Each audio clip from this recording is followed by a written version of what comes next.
നമ്മളെ real explorer എന്ന് പറയുന്ന ചാനലിലേക്ക് എല്ലാ ആളുകൾക്കും സ്വാഗതം. അപ്പം നമ്മൾ ഇന്നുള്ളത് കോഴിക്കോട് ഭാഗത്തേക്ക്, അതായത് വെങ്ങളയിൽ നിന്ന് കോഴിക്കോടേക്ക് പോകുന്ന പഴയ ഹൈവേ ഉണ്ട്, ആ ഹൈവേയിലാണുള്ളത്.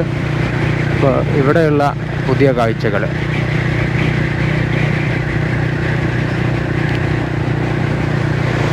അപ്പം നമ്മൾ എലത്തൂർ പാലമാണിത്. പഴയ മൂരാട് പാലത്തിന് സമാനമായ എലത്തൂർ പാലം. എലത്തൂർ പാലത്തെ ഒന്നും നവീകരിച്ചാണ്. ഇവിടുത്തെ നല്ല തണുപ്പ് കാറ്റാണ്. ഏത് നട്ടുച്ച സമയത്തും ഈ എലത്തൂർ പാലത്തിൻ്റെ മുകളിലൂടെ പോകുമ്പോൾ ഒരു ആശ്വാസമാണ്. പുഴയിലെ മന്ദമാരുതൻ നമ്മളെ തഴുകി തലോടും. അത് കഴിഞ്ഞാൽ ഒരു ക്യാമറ നമ്മളെ പോക്കറ്റിനെ തഴുകി തലോടാൻ കോഴിക്കോട് ഭാഗത്തേക്ക് പോകുമ്പോൾ ഇവിടെ ക്യാമറകൾ സ്ഥാപിച്ചിട്ടുണ്ട്. ട്രാഫിക് വയലേഷൻ നടത്തുന്ന ആളുകളെ തഴുകി തലോടാൻ. എന്ത് വന്നോളൂ, ഇയാളെന്ത് കളിയാണ്.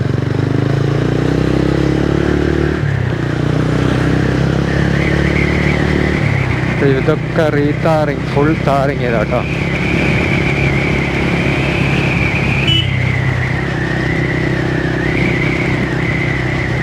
എലത്തൂർ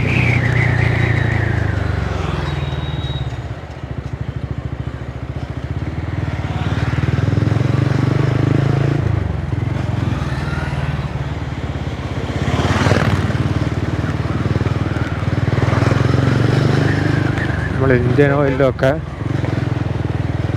പെട്രോളിയം സൂക്ഷിക്കുന്ന സ്ഥലം.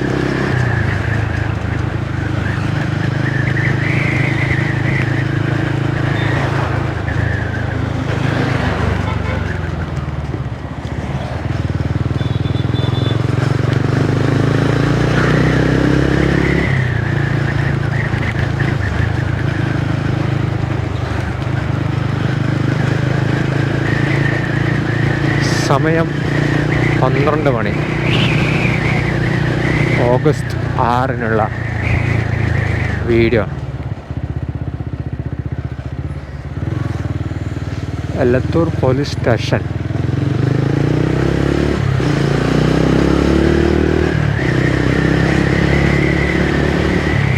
एलतूर पुलिस स्टेशन आपका स्वागत है।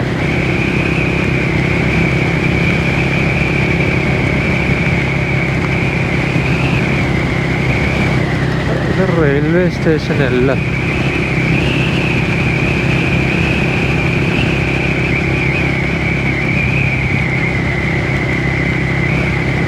റോഡിലൂടെ ഒക്കെ ഇങ്ങനെ ലൈന് ക്രോസ് ചെയ്ത് താഴ്ത്തി വലിക്കുന്ന ഒരു ഉണ്ടല്ലോ സിസ്റ്റം, ആ സത്യത്തിൽ മാറണം.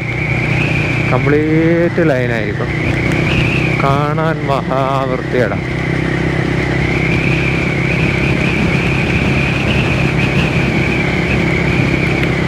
കോഴിക്കോട് ടൗണിലേക്ക് 10 കിലോമീറ്ററാണ് അവശേഷിക്കുന്നത്.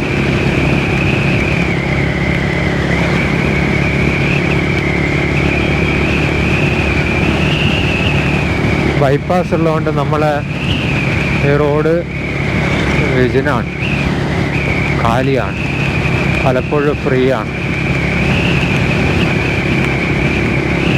ടൗൺ എത്തിക്കഴിഞ്ഞാലാണ്, ഓരോ ജംഗ്ഷൻ എത്തിക്കഴിഞ്ഞാലാണ് കുറച്ച് അത്യാവശ്യം ബ്ലോക്ക് ഉള്ളത്. ഈ ഭാഗത്തൊക്കെ റീസെൻ്റ്ലി ഫുൾ താറങ്ങിയതാണ്.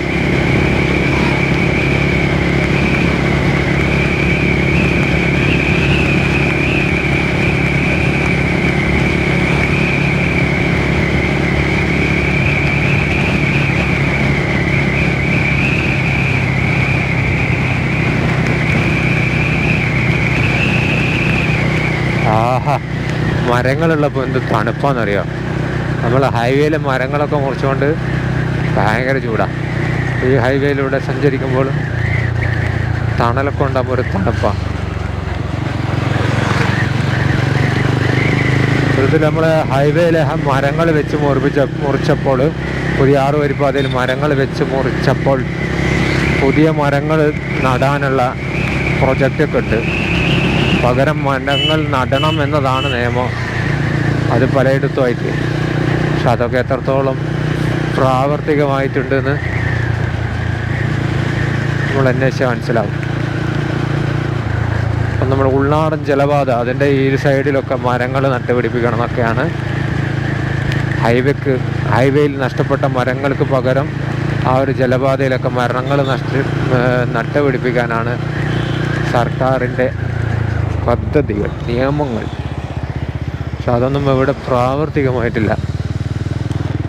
അപ്പം നമ്മുടെ കടപ്പുറം ഭാഗത്തേക്ക് പോവാം.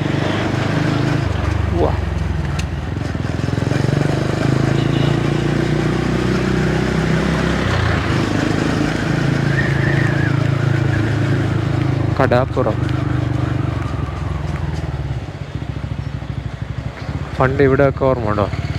പണ്ട് ഈ ഭാഗത്തൊക്കെ പുതിയ നിരത്ത് ഈ ഭാഗത്തെല്ലാം പണ്ട് റെയിൽവേ ക്രോസിങ്ങാണ്.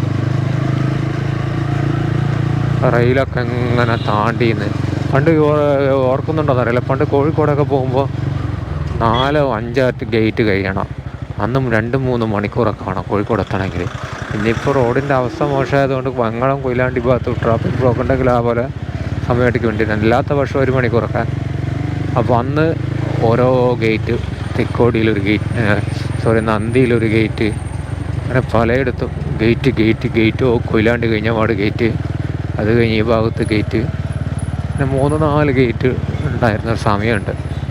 ആ സമയമൊക്കെ യാത്ര ചെയ്ത ആളുകളുണ്ടോ? ഉണ്ടെങ്കിൽ ജസ്റ്റ് ഒന്ന് കമൻ്റ് ഇടാം.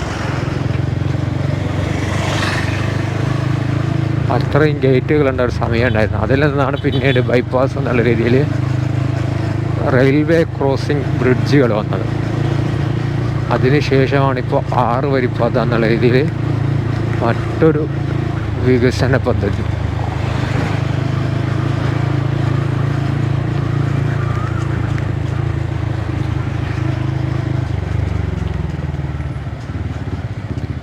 പുതിയാപ്പ് ഭാഗത്തേക്ക് നല്ല മീനിൻ്റെ സ്മെല്ല്. പുതിയാപ്പ് ഹാർബറിൻ്റെ ഭാഗത്ത്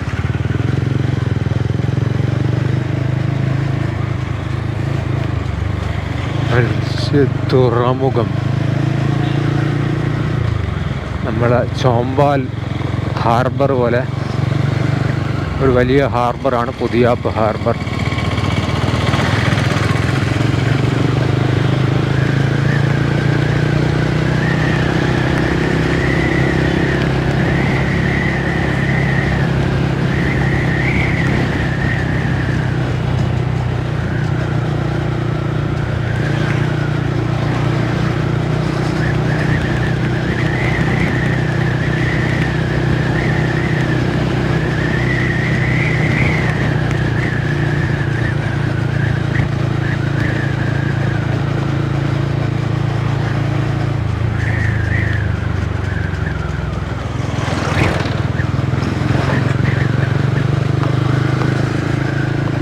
പുതിയാപ്പ് ഹാർബർ കഴിഞ്ഞ്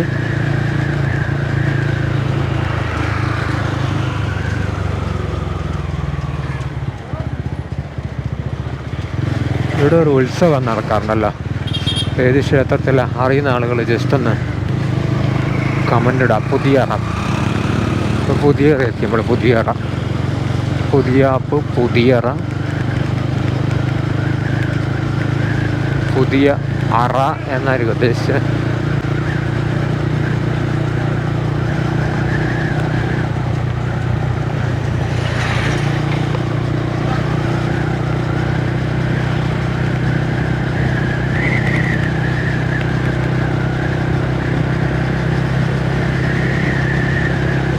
ഇവിടെ കള്ള് സുലഭമായിട്ട് കിട്ടുന്ന സ്ഥലം.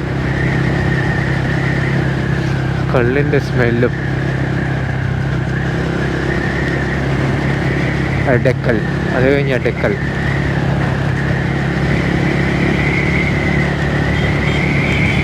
ഒരേ സ്ഥലങ്ങളുടെ പേര് പല സ്ഥലങ്ങൾ.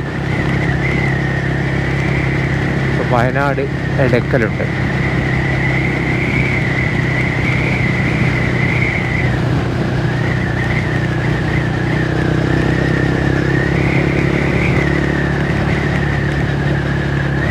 ഈ ഭാഗം വരെ വീഡിയോ ചെയ്ത് നമ്മൾ വീഡിയോ അങ്ങോട്ട് വൈൻഡപ്പ് ചെയ്താലോ? ഇതൊക്കെ റോഡ് വളരെ വിശാല, റോഡ് കാലിയാണ്.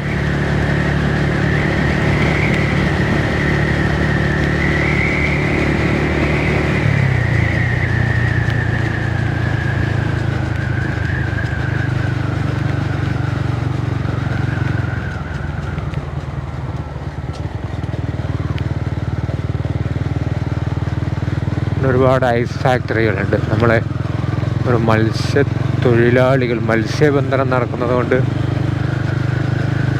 ഐസ് ഫാക്ടറികൾ കണ്ടുപോകാനുണ്ട് ഇവിടെ.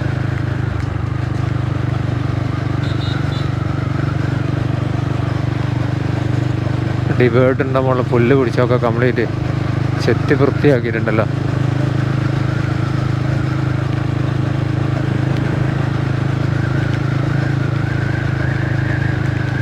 മനോഹരനാക്കിയിട്ടുണ്ട് കോയ റോഡ്. വരക്കൽ മക്കാം.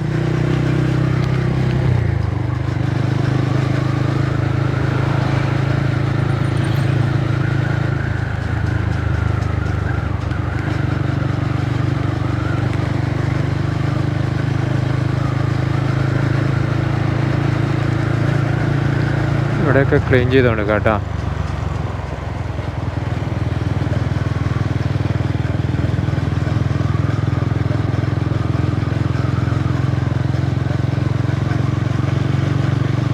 വീഡിയോ നമ്മളിവിടെ വൈൻഡപ്പ് ചെയ്യണം. Thanks for watching.